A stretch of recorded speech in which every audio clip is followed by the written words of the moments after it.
Your neck muscles are your nervous system's threat detector. Part three. Okay, let's talk about the trigeminal nucleus and how the suboccipitals kind of come in here. Okay, so let me explain. So the trigeminal nerve is your main facial nerve, right? It's one of the biggest cranial nerves, and it basically branches into three parts. So the top part innervates all of your forehead and your upper face.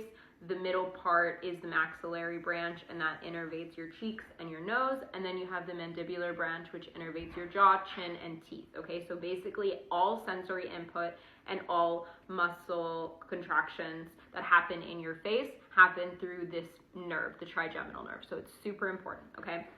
Now, the nucleus of a nerve is basically the sensory processing center. So it's where all of the sensory information from that nerve comes through to be processed. Now, usually this is in the brain, but in the case of the trigeminal nerve, it's actually quite a large sensory processing center, and it extends beyond the brain into the first three cervical vertebrae. So cervical C1, C2, and C3.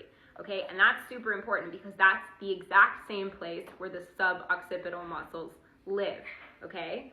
So when your brain is receiving constant tension signals from the suboccipital muscles, when your suboccipital muscles are constantly tense, that feeds into the trigeminal nucleus. And what does that do?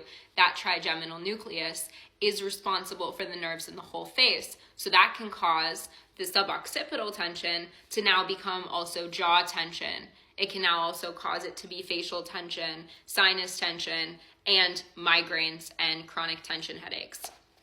Because that specific sensory processing system is now being overloaded on both sides, right? Because of the suboccipital tension that's feeding into it, now it's creating tension in the jaw. Now that tension in the jaw is feeding back into the cycle and creating more tension in the suboccipitals, right? Because it's feeding back into that sensory processing system, which is located exactly where the suboccipital muscles are. So it's all kind of connected. So if you have tension in your suboccipitals, chances are you also probably have jaw tension, and you might also have tension headaches or chronic migraines, which we also talked about chronic migraines in relation to like the inflammatory factors, which is also could be a huge cause.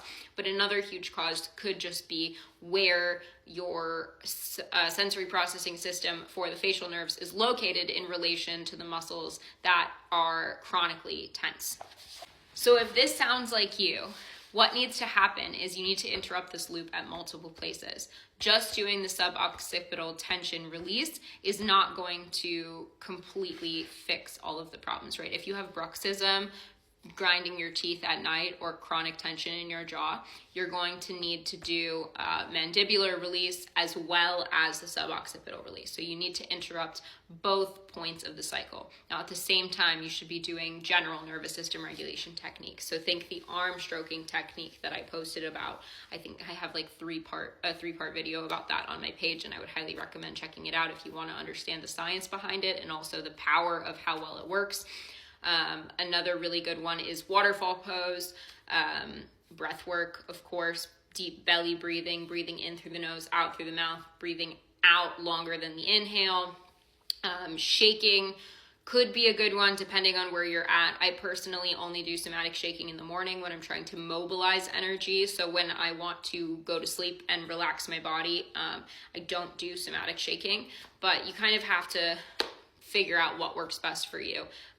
But if you have chronic tension in your back of your head and you have chronic tension in your jaw, it's all the same thing. Like it's all the same cascade, and you can fix it. You just have to interrupt that cascade at multiple points, which I think is like so crazy again, because I haven't ever heard anything about this, and it's so cool. Okay, and I forgot about the cold thing. Okay, I have to do another part because there's a huge piece of this that has to do with people who are chronically cold, and the fact that you're chronically cold having to do with the muscles of the neck and sympathetic nervous system regulation. And I will put that in a part 4. I know that this is so long, but it's so exciting. I hope that this was as interesting to you as it is to me. Sending so much love. Bye.